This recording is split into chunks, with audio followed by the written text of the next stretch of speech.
audience, colleagues, our faculty from AGC Amritsar, on behalf of Department of Agriculture, AGC Amritsar, I welcome our special invited today, guest of honor, Dr. Abhishek Mathur, who has a long achievement. Most welcome, sir. I hope there is no problem. There was no problem on our behalf. Uh, Thank you, sir. You have accepted our invitation on very short notice, and you are taking out your valuable time to give valuable knowledge to our audience, faculty, student, and staff. So, let me give me a brief introduction about you, sir. Then we will start this session. Okay. So, because the focus is especially on agriculture biotechnology, and you have a very good expertise, very long experience, a lot of work you have done, and about Dr. Abhishek Mathur is presently working as a DGM Technical and R&D in Pratishtha Industries Limited, Telangana. He is doctorate in biochemistry from Shivaji University, Gwalior. He has a total experience of almost 16 years in the field of fermentation, natural molecules, microbial metabolites, and phytochemicals related to their pharmacological and agriculture activities. He strongly believes that natural molecules are the future for tomorrow. Thus, his scientific work emphasizes the importance of novel molecules, microbes, enzyme, and secondary metabolite for human and agriculture significance. His expertise is in the field of natural sciences, isolation, screening, characterization of secondary metabolite from different microbes and plants, enzymes, biocide, natural antimicrobials, microbial technology. You can share your PPT, sir. Then I'm introducing about yourself. Environment, solid waste management, wastewater recycle, bioremediation of ponds and lakes, eco-friendly practices for sanitation and recycling, agriculture, PGPR, biofertilizers, bioinsecticide, growth promoters, biostimulants, nanobiotechnology, preparation of nanoparticles, nanocomposite, and biological-based nanoemulsion. He has more than 100 research publications in international and national research referred paper, peer-reviewed journals to his credit, and with more than 850 citations globally. He has filed 3 patents on technology regarding solid waste management, wastewater recycling, and fermentation booster for molasses industry, and biocide for cane juice and milk sanitation in his industrial research career. He has 3 books published in his account, also authored 2 technical chapters in a research-based book published by Uttarakhand Council of Science and Technology, Dehradun, UK, India, and Springer, Netherlands. He has presented his he has presented his research work in the form of technical, oral, and poster in more than 40 national and international conferences. He has supervised more than 100 plus students for dissertation project work. He is acting as a reviewer and member in Imperial Board of Peer-Reviewed Journal and lives with Healthware, Thomson Reuters, Scopus. He is acting as a mentor of 7 students for PhD working under his supervision. He is recently awarded by Fox Asia for Research Excellence Award for Innovation in Natural Product Chemistry, Product Formulation and Application on 1st Feb 2020. He was awarded by Golden Global Health and Education Award for Eminent Scientist in Biopharmaceutical and Agri-Technology in 7th September 2019. He was awarded by a Logman Award in joint collaboration with MSME Government of UP 23rd June 2019.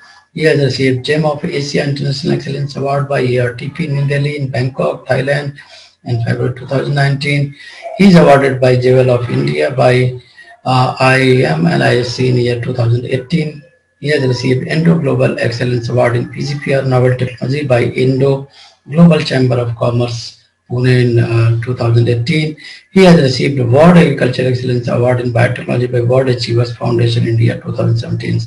So, with long expertise, long work, sir, I invite you to give a valuable knowledge to our students so that they can utilize these learnings into their life, and also a greater learning for those participants, those colleagues, those staffs related to the biotechnology who wants to do excellence in their field. Thank you, sir. Thank you so much.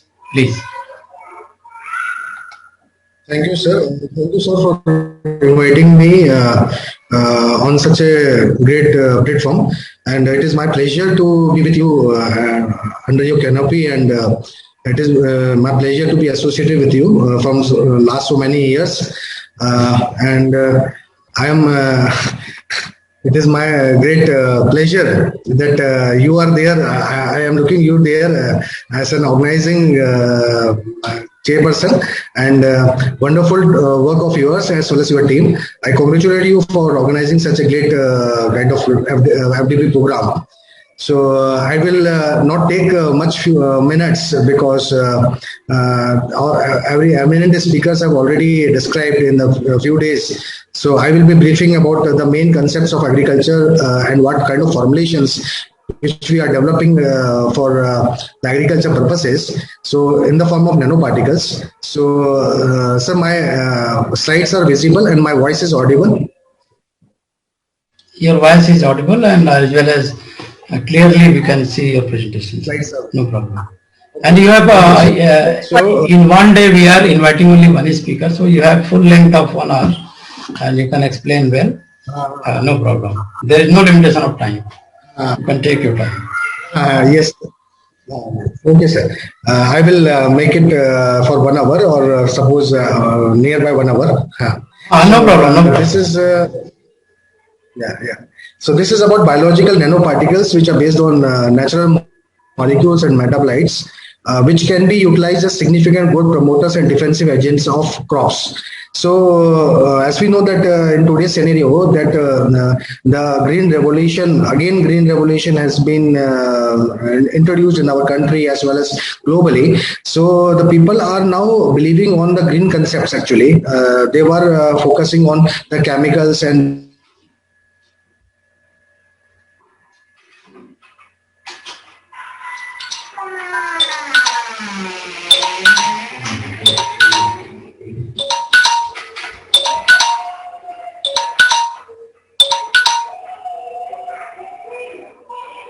a few minutes regarding the different kinds of nanoparticles and natural formulations which we are producing from the microorganisms itself, from the PGPRs itself, which are beneficial for the agriculture, for the sustainable agriculture, and also to develop the defensive agents.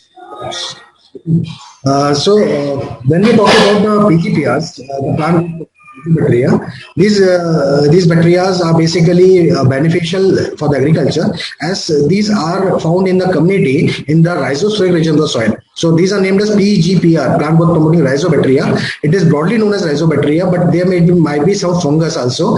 Initially, this terminology was regarded as PGPMs, plant growth promoting microbes. So since there is not many bacterial community residing in the rhizospheric region of the soil, rhizospheric region of the soil is that region where the root cap is present, and along with the root atmosphere, the root fibers, there is a particular portion of the soil, the atmosphere of the soil, where these bacteria, these PGPRs are residing. So these may be the bacteria as well as fungus, as I have already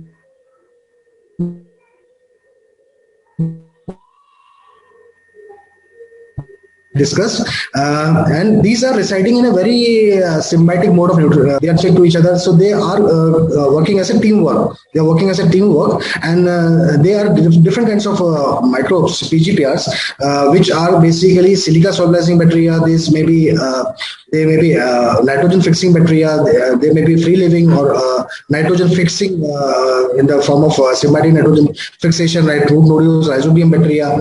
There may be potash mobilizing bacteria. There may be phosphate stabilizing bacteria, and these bacteria, several bacteria are there, depending on what kind of complex substances are available in the soil. To dissolve all these complex substances, these bacteria are doing a great job, because these bacteria are readily producing their enzymes and metabolites, so that these complex substances like iron, zinc, and sulfur, potash, phosphorus, etc., which are present in the complex in the soil are easily dissolved and can be readily obtained by the crop for its growth and development. So these bacteria are interacting with each other as well. They are interacting with each other by some signaling molecules they are releasing. They are releasing also some growth factors. They are releasing some kind of growth hormones, which are very useful for the growth of these crops. Okay, so there are not many bacteria as well as there are not many fungi that are incorporating in the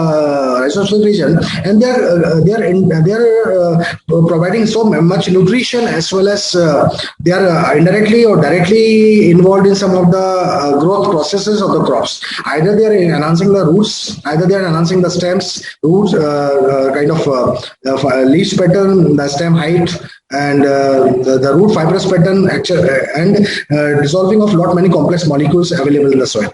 So they are directly or indirectly incorporated. So they are working as a teamwork. So they may be involved in nitrogen fixation, as I discussed. They may be a biocontrol agent because they are also able to destroy or to kill all the fungi, all the kinds of pathogens, as well as nematodes, etc., which are available in the soil, which are not able to help the crop to sustain for a longer time. So they may be nematodes, they may be fungus, etc., etc. So these PGPRs also act as are also biocontrol agents because they are releasing some antagonistic molecules, so that these antagonistic molecules are inhibiting the growth of the fungi available in the soil or any kind of pathogen or nematodes, etc., available in the soil. And these are also responsible for production of hormones like indole acetic acid, auxins, cytokinins, gibberellic acid, etc., which are themselves responsible for the growth of the crops. They are also helpful in nodulation. They are helpful in nitrogen fixation. We all know that rhizobium is a good example of nodulation bacteria. They are always available in the leguminous crops, and they help in nitrogen fixation. So these PGPRs are working for nodulation. They are helpful for nutrient uptake. As they are dissolving the complex molecules, they are releasing some growth factors. They are helpful for the nutrient uptake for the crops. They are also releasing some siderophores, which are iron-containing molecules. They are basically antagonistic molecules. They are maybe fungicidal in action, etc., etc. And these PGPRs also release those kind of molecules, which are responsible for antagonistic activity against such kind of pathogens and other agents.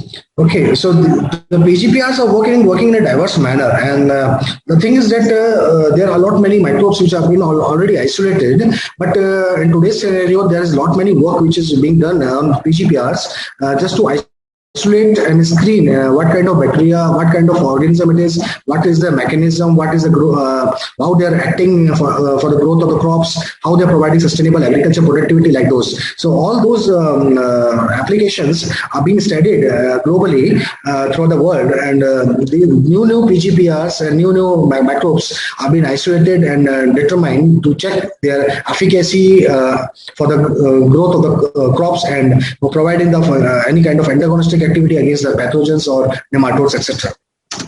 So these PGPRs are the part of the natural organic farming nowadays. Before the introduction of PGPRs, the people were using the cow dung. Today also the people are using the cow dung and cow urine, the panchgavya, and other things are there. So that is prepared from the cow dung and cow urine as well. So nowadays the people are now aware, because many people are not residing in the villages, and they're not getting the cow dung properly. And simultaneously, when we are using the cow dung, there is lot of any kind of smells, odor issues also, and not everyone can use cow dung. So the technology is now dependent upon the PGPRs to produce the biofertilizers, bioinsecticides, biopesticides from these PGPRs. How these PGPRs can be utilized to develop a kind of formulation, whether it is in the form of liquid, powder, or any kind of gel or pellets, granules, Okay, and nowadays with the advancement of the technology, we are working on the natural molecules secreted by these PGPRs. So we are not only using the PGPRs or the cell count, we are also using their byproducts, their metabolites for the growth, for the formulations and for the development of the products. So this is a good example figure actually, where the root fibers are present on the crop, and the root fibers are releasing the signal molecules, and some PGPRs and some kind of other microbes are available, which are totally interacted with these signal molecules, and they are communicating with each other as well, and they are supporting the growth of the crops.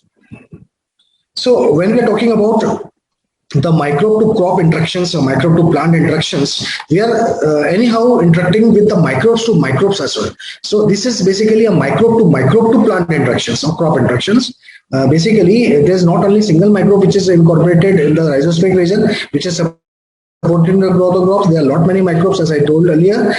So there is a teamwork which is residing there. So these microbes are working as a teamwork, and they are interacted with each other as well. They are supporting each other. They are working as a teamwork.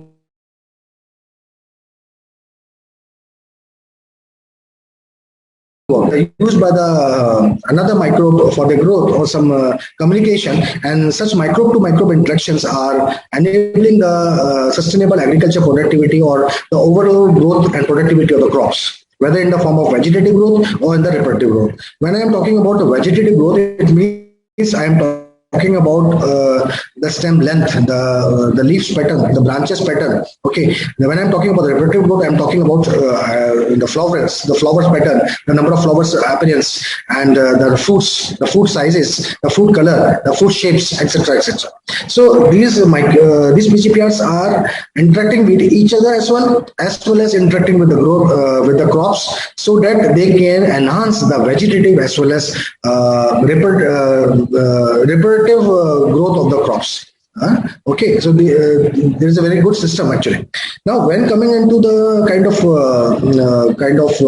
defense mechanisms in the crops, so these PGPRs are secreting such molecules and metabolites which are enabling the crop to sustain against adverse and stress conditions. Suppose if the crops are sustained in saline conditions, excessive saline soils are there, or any drought condition gets happen, so there will be no water or some salinity is there. So such kind of conditions are basically stress conditions. So these stresses are basically a biotic stress or abiotic stress. Biotic and as well as biotic. Biotic means that stress which are induced by some biological agents, and abiotic stress is induced by some natural calamities, natural agents actually. So biotic stress is influenced by some kind of pathogen is invading the crop, the root of the crop, because of pH, influence of salts in the soil, etc., etc. So these are all stress conditions, and these PGPRs are having the good tendency, effective tendency to sustain the agriculture productivity, to sustain the growth of the crops against such adverse conditions, such stressful conditions. So these PGPRs are developing a kind of resistance mechanism in the crops as well. As we are taking nowadays, we are suffering from a corona issue, and we are facing the second wave of the corona. And today we are having the vaccines also. But anyhow, the defense mechanism which we have already developed, which we are already inbuilt in our body, that is because of the taking of good diet as well as good foods and antioxidants in our diet. That is a natural defense mechanism that has been created by all these things. Similarly is the case when we are taking the vaccines. That is an artificial kind of adaptive immunity. We adapt the immunity from some other sources. We are taking the vaccines and we are developing the immunity within us. So we are fighting against this corona problem. Similarly, when such kind of stresses, such kind of pathogens are invading the crops, okay, so at that time these pathogens and these stress conditions are causing the plant growth in suppression actually. So at that time, if PGPRs are induced, the PGPRs are used as a biofertilizers or as agents for the sustainable agriculture productivity, for the growth of the crops, then these PGPRs develops a kind of induced system resistance on this. This is a kind of defense mechanism. As you have primary defense mechanism in our body, as you have secondary defense mechanism in our body, as such, the crops are also having induced systemic resistance as well as systemic acquired resistance when they are induced by these PGPRs. Because these PGPRs are able to secrete different enzymes, growth regulators, and different endocytic molecules like cephalophores, bactericins, and there are different antibiotics are there which are able to suppress the growth of the pathogenic organisms available in the soil. So, what is induced systemic resistance? It is a state of enhanced defensive ability in the plants when appropriately stimulates some PGPRs. As I am saying, again and again, the biofertilizer dose of any bacteria, PGPR, basically Pseudomonas fluorescens. So suppose, Pseudomonas fluorescens is able to control the crop, is to provide the resistance in the crop against the attack of Fusarium oxysporum, suppose.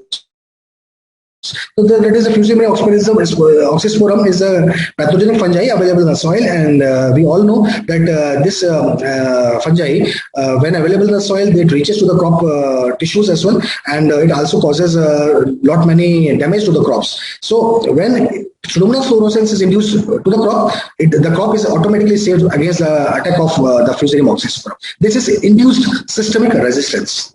Similarly, any kind of biofertilizer or any kind of biocontrol agent when is given to the particular crop, then that particular crop acquires a kind of induced system resistance in its behavior, and it will control its immunity, and it will regulate its immunity by induced systemic resistance against.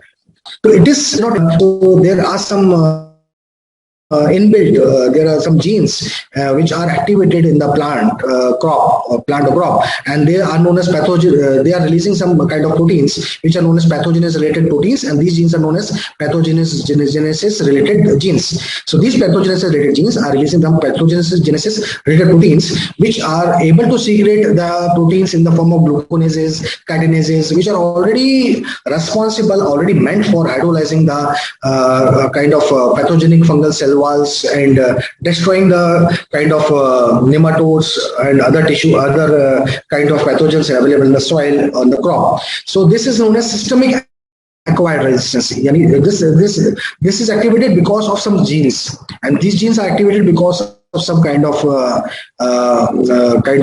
injury to developed in the crop against any kind of attack or any kind of mechanical injury, etc., etc. So this kind of defense mechanism, SAR, provides resistance to the crops against such kind of pathogens and other things when tissue injury occurs actually. So similarly, when PGPRs are interacting, as I have communicated earlier, that PGPRs are interacting with each other, they're forming a team with animal feed supplements as well. So last but not least, interact and coordinates with some natural molecules which mediate nanoparticles. So in nature, natural nanoparticles are already produced, but because these are a very kind of minute or very minimum size particles, and these are interacted with the crops. So these are showing the proper umbrella coating to the crop by own means. So they have the defense mechanism actually. So these all molecules, all PGPRs and their signaling molecules, root exudates from the crops, and the signal molecules released from the crops as well as from PGPRs, they are totally interacted with each other to develop a kind of defense mechanism for the crop, to develop a kind of growth mechanism for the crops, to enable the sustainable agriculture productivity. So these all things, if we utilize in a meaningful manner, we can develop a kind of suitable products so that can be utilized for the farmers in minimum cost and for enhancing maximum agriculture productivity. So as I discussed earlier, these are biofertilizers, these are phytostimulators, rhizoremediation. Nowadays we know that there are different there is a lot many toxicity available in the soil. So how to reduce this toxicity? The toxicity cannot be reduced by its means. So there are PGPRs which are also creating the rhizoremediation. These PGPRs are also acting as biopesticides. Their PGPRs are acting as bioprotectants. So all these functioning is totally dependent upon the kind of molecules they are secreting. the kind of natural molecules they're secreting, the kind of natural signaling molecules they're secreting, and how they're intercommunicating. That is a good part of research actually. That is an effective part of research, because if people want to pursue their PhDs or higher studies, they can go for this research in this particular field. This is a diverse field, and lot many things have yet to be explored actually. Are different good molecules which are responsible for nitrogen fixation, for solubilization of phosphorus, for solubilization of potash, which are already available in the complex form in the soil. There are phytostimulators because they're readily able to produce the phytohormones, and these phytohormones are able to enhance the growth of the crops, either the root growth, the fibrous root pattern, the stem height, the leaf pattern, the branches pattern, and enable the kind of antagonistic activity and kind of defensive activity in the crops against some pathogens and some invasions. So these are also pesticides. They are releasing siderophores, antibiotics, HCN, hydrocyanide, hydrolytic enzymes, and so there are a lot of molecules which are yet to be explored, and some are exports, some are yet to be identified. So coming to the PGPRs category, I'm coming one by one.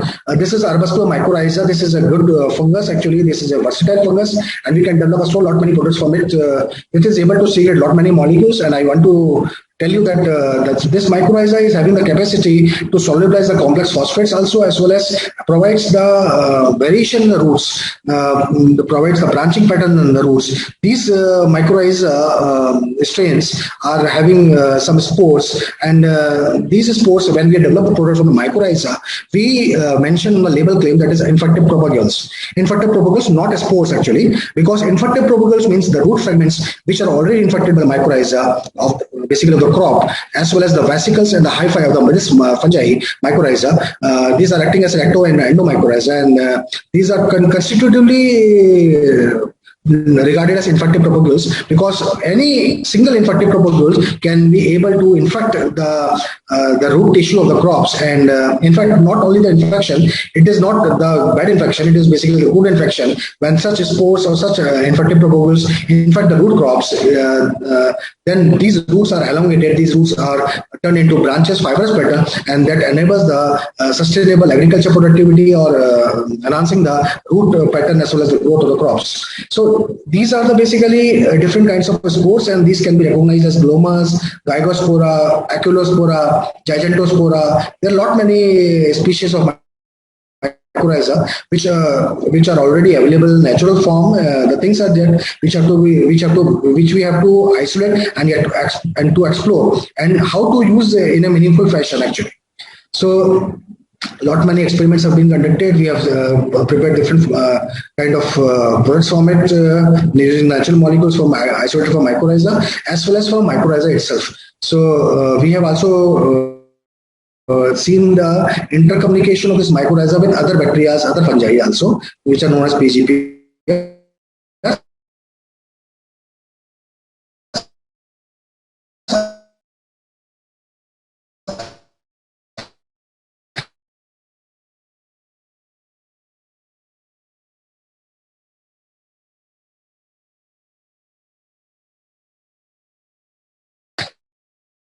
So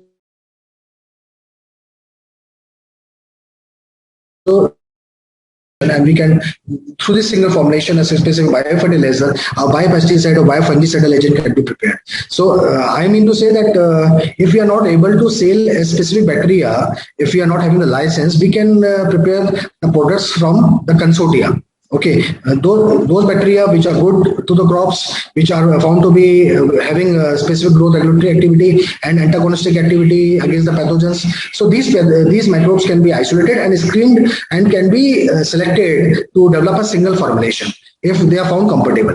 If they are found to be compatible, they can be developed as a single formulation and they can be developed as a product. Simultaneously, we can also study their metabolites, how these metabolites are enhancing the growth of the crops, how they are protecting the growth of the crops, and like those. So there are many PGPRs which are fungicidal in nature, antagonistic because they are secreting some fungicidal molecules. Okay. There are some PGPRs which are insectivorous. I mean to say that enter more pathogenic fungi. They are releasing such molecules. They are able to invade on the growth of the exoskeleton of the actually insects. So these may be Metarhizium, Anopheles, Bacillomyces, Verticillium, Trichoderma is there. So they are able to infect the exoskeleton of the insects. Okay, so they cause a busting of the arthropods exoskeleton. Cultivation, and we can develop the suitable products out of it. We can develop, we can go for submerged fermentation, to shake flask culture, to the fermenters, to pilot through fermenters, to the commercial fermenters, like that. Pilot fermentation facilities there, to the large fermenters.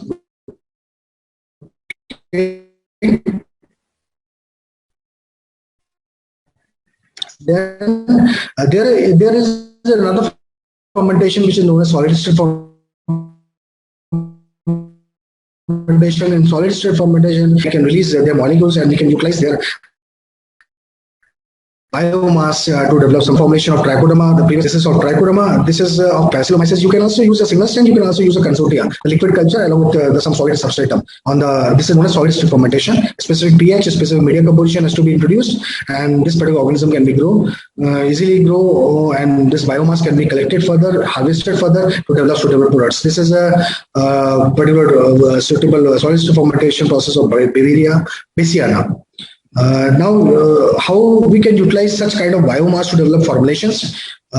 This is a specific chart through which we can use such organic biomass to develop formulations, powder formation, granular formations. Okay.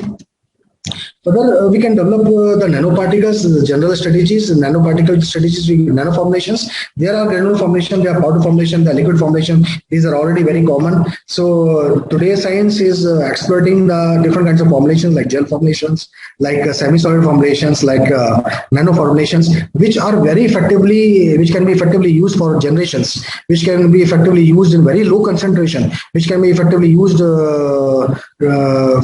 by the farmers very readily, very easily, and there will be no chemicals, there will be no interaction there.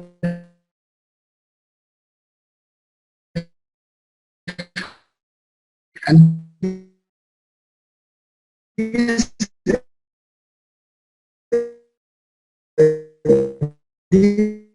nano formations are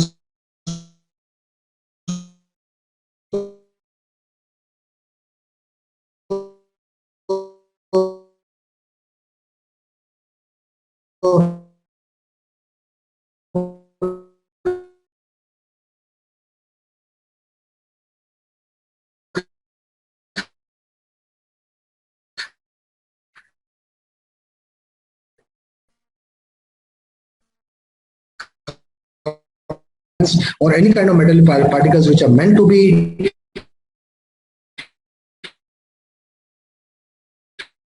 antimicrobial, or there will be kind of effective activity. So what Trichoderma is producing, what silver ions or some metallic particles are producing independently, if suppose we can fuse such kind of metabolites with the metallic ions, then we can develop a kind of unique and very effective formulation, enabling the sustainable growth and agriculture productivity. So we can determine the sizes also, we can develop a suitable formulation. So we have tested all these formulations against some pathogenic fungus and different pests also on the crops, invading the crops, different crops. So we found good activities. This is a picture of kind of insecticidal, pesticidal activity that is created by the nanoparticles prepared by the Beauveria bassiana. Beauveria bassiana, as I discussed earlier, that is, it is already able to produce its effective molecules, and these effective molecules and metabolites are meant to have insecticidal property, and such insecticidal property molecules are exploited, and they are fused with the silver nanoparticles, silver ions to develop the nanoparticles, fused nanoparticles, which are found to be most effective these are most effective against the silver ions as such, as well as the Beauveria bassiana as such. So these such mixed formulations are effective in a meaningful manner, so that the things can be generated. in a very good product, in a form of good product and a good formulation. Now, this is a picture of the two natural molecules, that is curcumin, isolated from Curcuma longa, that is a haldi. We all know that haldi properties. In COVID times, we used to drink that golden milk, prepared from the haldi, as well as the chitosan is already having a wide antimicrobial activity, and it is also a food grade molecule, and this can be exploited together to develop a nanoparticle, and we are already working on it, and such nanoparticles can generate a unique fashion, and then can develop a suitable kind of fungicidal and insecticidal property like those. Similarly, is the case for another natural molecule known as silica. Silica is another abundant molecule. We all know that silica is already available in the earth crust, and it is the second abundant molecule after cellulose. So silica, it is also available in the crops also. It is providing the mechanical strength and rigidity. It is naturally available in the plant parts. It is providing the strength and rigidity. Simultaneously, it is improving the water balance. It is acting as a defense system against insects. It acts as a strong barrier to the crops. So when silica is abundantly present in the crops, and the crops are healthy, when the healthy crop is there, the silica amount is there actually. So in the healthy crop, there will be a strong defense mechanism generated by the crops because of silica against several insects, pests, and fungal infestations. So we can explore such molecules. We can produce the silica from the natural sources also, and we can develop the nanoparticles, and we can fuse such kind of silica nanoparticles, or we can use some kind of silica solubilizing materials on the silica, taking as a substrate, and we can develop the suitable formulations, and we can we can develop the suitable formulations against some pests, some whiteflies, some insects, and good anti-fungal activity we also reported for silica nanoparticles against different kinds of pathogens attacking the crops, different kinds of phytopathogens actually. We also found good effective property, good antimicrobial property against different bacterial diseases also of silica nanoparticles, as well as different silica nanoparticles were reported to have effective activity against different pests and insects also invading the different crops. So because we know that in different crops, different kinds of pests are invading. So there is not, different pests are like that, red mites, white ticks, and white flies are there. We have also tested the silica activity in one of my PhD student work, that the silica activity is reported to found against bollworm, pink bollworm on the cotton crop. That is a huge menace on the cotton crop, and the silica is found to be very effective molecule against it. Now, coming to different kinds of bioconsortia and metabolites produced from such PGPRs, we are already working on detoxification of chemicals and pesticides from the soil. As I indicated that the people were using the chemicals and fertilizers, different chemicals and fertilizers from long past years, and their soil is now such kind of not having fertility actually. That is a sterile soil, and in that particular soil there are lot many chemicals. In that particular soil, different biofertilizers or different microbial inoculants cannot be worked actually well because of such kind of chemical toxicity. So we need to detoxify actually. We need to detoxify. So this is another kind of study that can be done to detoxify the chemicals and pesticides on the soil using the PGPRs. Okay, so we are doing such a great job. Basically, we are developing the technology for the farmers, and this technology can be readily utilized for the farmers for the several generation for enhancing the sustainable agriculture productivity.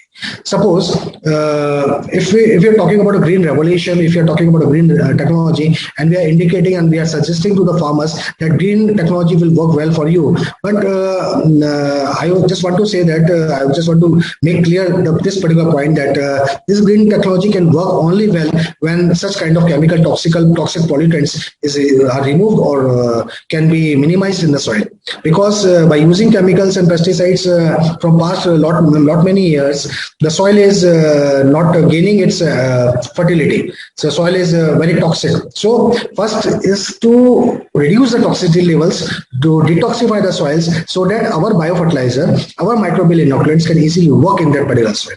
Okay, so we are developing that in the form of nanoformulations. Thank you so much for all the support, and thank you to organizers for making me here. And I wish great success of this FDP program. Thank you, Bhatt sir. Thank you so much for every support. Thank you so much, Dr. Abhishek. I invite Baljit ma'am to give a vote of thanks to such a eminent personality of this day, Dr. Abhishek Mathur, who has a lot of contribution in the field of science. Please, Baljit ma'am.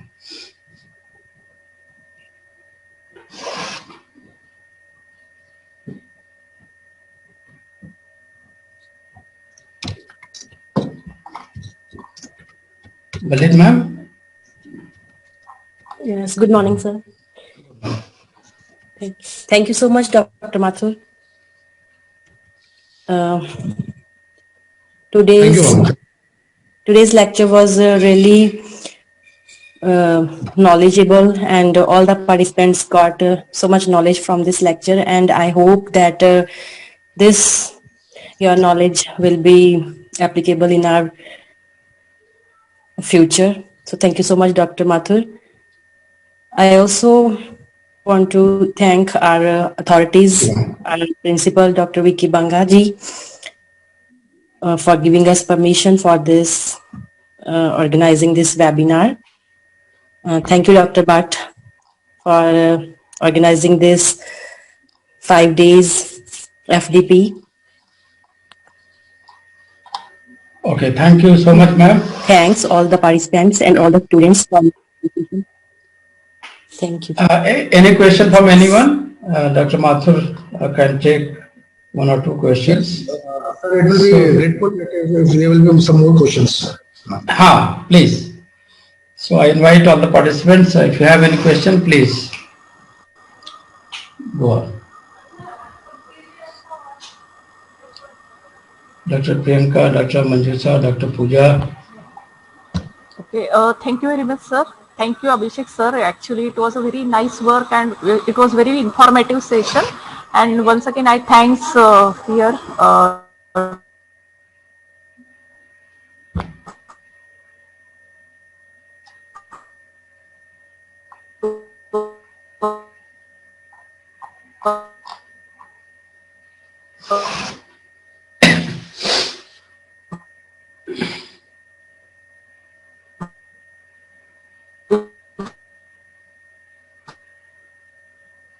I think there is some network problem.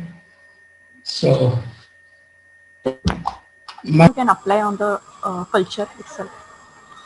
Actually, ma'am, as per the FCO Act, there are specific categories actually. These all natural molecules and whatever the these fermented products we are producing, these are categorized into different categories. There is one category, the microorganism should be there. Suppose if I am producing the azotobacter, it means the liquid culture or your granules or any part of formulation should have azotobacter in it with a specific compound, with a specific count actually. That is 10 to power 5 to 10 to power 8 CFU per ml. And there should not be any other bacteria present in it like that. So this is a biofertilizer. But if I am talking about a biostimulant, recently the clause has come and our Pratishtha is working on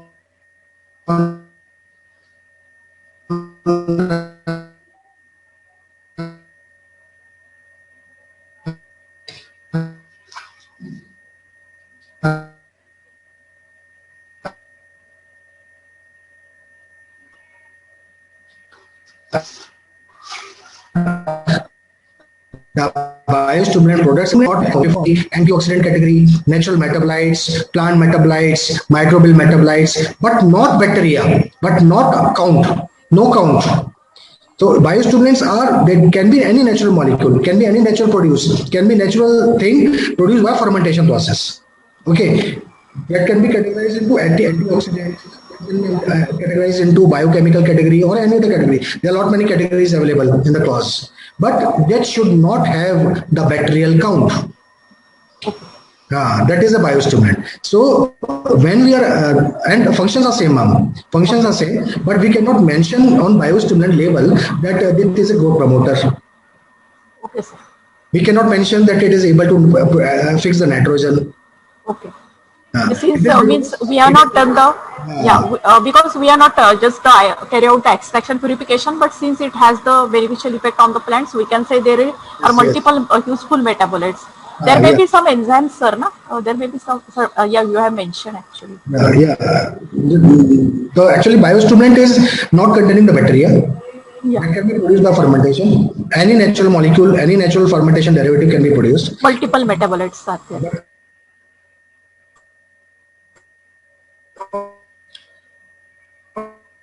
Using the bacteria.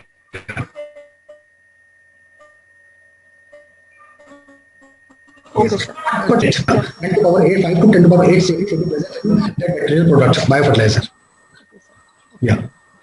And sir, whatever the fungi that we have mentioned about yes, trichoderma, Beauveria bassiana, Bacillomyces ericeus. Yeah, sir, actually I am not from microbiology, but what is the actually growth period for trichoderma, and is it really difficult to maintain the culture in the laboratory of trichoderma?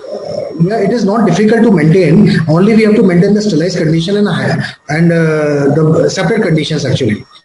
So actually for trichoderma, for any other fungus, we are basically using the solid state fermentation technology. Okay. For bacterial cultures, we are using the submerged fermentation, the liquid culture. Liquid culture. Yeah, for fungi, we are using the solid state fermentation. It means we are developing the powder formations. Okay. Yeah. So liquid culture is only bacteria. Okay, sir. So in solid state fermentation, is it really fact that contamination chances are less as compared to liquid culture? Means, less, but I mean to say that ऐसा नहीं कि there is no contamination. The contamination also occurred if suppose proper handling is not there and the proper room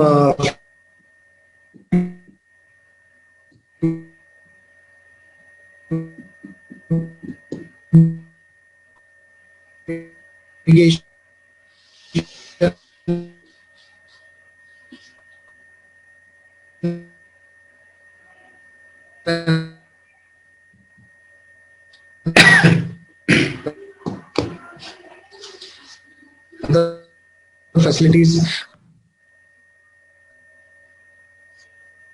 Okay, sir. Thank you, sir. Thank you, but sir, thank you, sir. Thank you.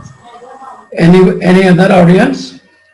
Afrin, you were asking some question regarding the silica nanoparticle. Are you there, Afrin?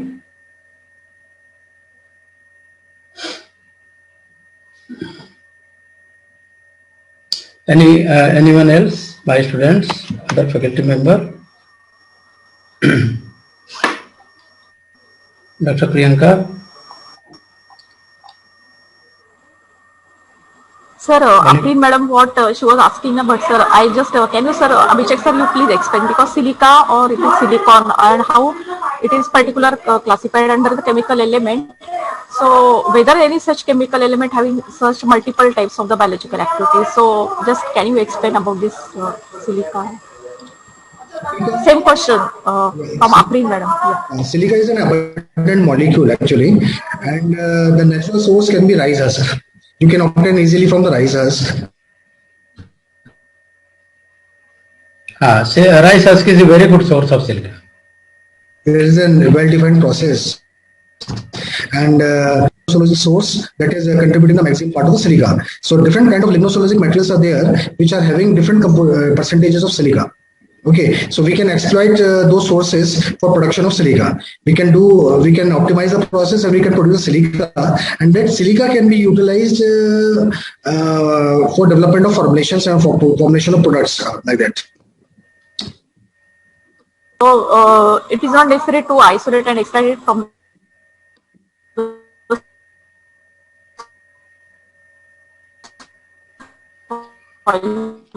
so such commercial formulations, and we have to develop scale-up formulations. Basically, when we have to go for large scale formulations, we have to think about how we can explore from the minimum cost raw material, like that. So and the things should be very easy, should be very easily available. So I think Rise Ask is easily abundant and easily available. Actually, we can explore it. And the thing is that the percentage obtained from Rise Ask is also very efficient. We can get the effective percentage as well as the pure form of the silica. Yeah. So that has added to my knowledge, but sir also told that silica is a great Rise Ask is a great source of silica. Thank you, sir.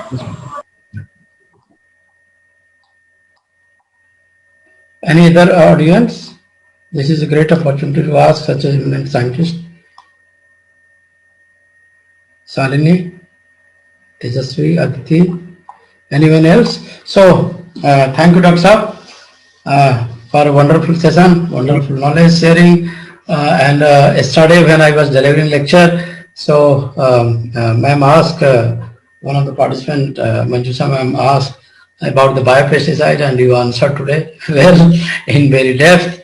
And she is from biochemistry background, so I will share you the recording. And I think I have shared the recording in the groups. In industry, there is a very hectic and busy schedule, sir. Yes, yes. So we normally don't get time. Actually. I understand, sir. Your schedule is very busy. I know you are working hard from 7 a.m. to 9 p.m. Night, and you are contributing a lot. You are also guiding the PhD student. You are developing novel particle. You are writing book chapters. You are editing articles also. So only hard work. You are giving a message to all the participants and me also that only hard work is the substitute in the science. There is nothing great or nothing innovative. You have to go into the deep, and then you have to find out the solution. Actually, the great job of the scientist is to find out the solution, and they should not stop until they are finding the right solution. Because challenges are there, many challenges are there, and in the perspective of COVID-19 and your valuable lecture, it's a kind of boon to every participant. I think tomorrow will be a feedback session, and they will give the marks to every participant. So this is a great learning, sir, from you. Always that's why listening you, inviting you, and always your lecture has some new ideas, some new thoughts, new combination, new models. So that's I found a role model. You are my role model, sir. So thank you once again Yes, for. Thank you, sir. Okay, sir. Please share the recording. I want to listen all the speakers actually. Okay, sir. I will provide you all the recordings, link of all the recordings, sir. All the lecture, all 5 days. And the 6 days will be the concluded session. If you want to join, you can join, sir. Thank you, sir. Thank you so much.